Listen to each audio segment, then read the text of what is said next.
السلام علیکم ورحمۃ اللہ وبرکاتہ۔ الحمدللہ والصلاة والسلام علی رسول اللہ۔ قرآن کریم کے سمجھنے کے لیے ایک پیارے سفر کا آغاز کرتے ہیں۔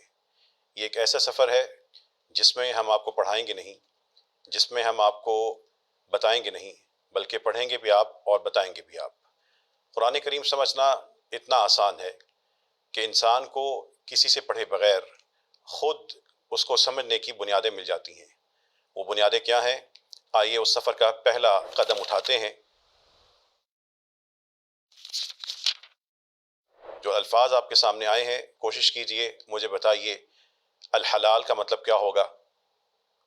حلال آپ نے صحیح کہا۔ الحرام حرام۔ المؤمن آپ جانتے ہیں اس کا مطلب، آپ بتائیے۔ اگلا لفظ الکافر، جی ہاں آپ نے درست کہا، اس کا مطلب کافر ہے۔ گھبرائیے نہیں، اعتماد رکھیے، آپ کو قرآن کریم کی وہ بنیادیں پتہ ہیں۔ اللہ نے آپ کو وہ نظام دیا ہوا ہے جس کے ذریعے اس کتاب کو آپ الفاظ سے آیات تک خود سمجھیں گے۔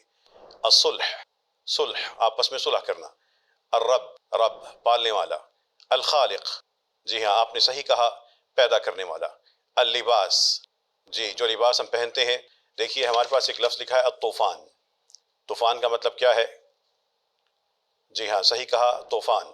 اور الشیطان، اس پورے صفحے میں دیکھیں آپ کو دو نام نظر آ رہے ہیں، پہلا موسیٰ اور دوسرا فرعون۔ ان دو الفاظ کو اس صفحے میں لال رنگ سے نمایاں کیا گیا ہے۔ ایسا کیوں ہے؟ عربی زبان میں جب انسانوں کے خاص نام ذکر کیے جاتے ہیں تو اس کے شروع میں ال نہیں لگتا۔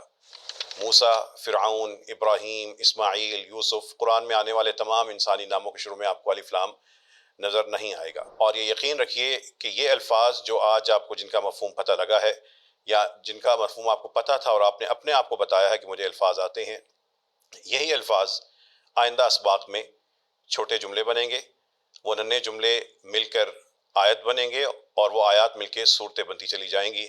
جس طرح آج ہم نے آپ کو الفاظ کا مطلب نہیں بتایا، ہم جملوں کا مطلب بھی نہیں بتائیں گے، بلکہ جس طرح آج آپ نے الفاظ کا مطلب خود بتا لیا، اسی طرح جب وہ جملے بنیں گے تو ان جملوں کا مطلب آپ کو خود آتا ہوگا۔